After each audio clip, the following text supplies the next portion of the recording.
آج ابتداً جس موضوع پہ میں گفتگو کرنا چاہتا ہوں وہ ہے نماز میں سستی اور کاہلی. ہم اپنی زندگی میں مختلف کام سر انجام دیتے ہیں، پورا دن مشقت کرتے ہیں، محنت کرتے ہیں، اور اپنے جو ہے وہ نظم و ضبط کے ساتھ تمام لوازمات کو پورا کرتے ہیں. جو گھر کے کام ہوتے ہیں، ہر چیز کا ایک نظام ہے، ہر چیز کا ایک وقت ہے. صبح اٹھنے کا وقت ہے، بچوں کو اسکول چھوڑنا ہے تو وہ ہمارے کاموں میں شامل ہے. ناشتہ کرنا ہے، بچوں کو کرانا ہے، گھر کی کوئی چیز صبح لینے جانی ہے، دودھ، دہی، مکھن یا ڈبل روٹی یا انڈے، یہ بھی ایک ہمارے اسکیجول میں شامل ہوتا ہے. اس کے بعد اپنے دفتر یا دکان یا اپنے کاروبار کے لیے جانا ہے تو تیار ہونا ہے، اور پھر واپس آنا ہے گھر پہ تو اس کے حساب سے ہی فریش ہو کے پھر کھانا کھانا ہے.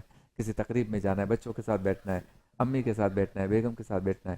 اور اسی طرح ایک سسٹم ہے ہر شخص کا، ایک اسکیجول ہے پورے دن کا. لیکن اس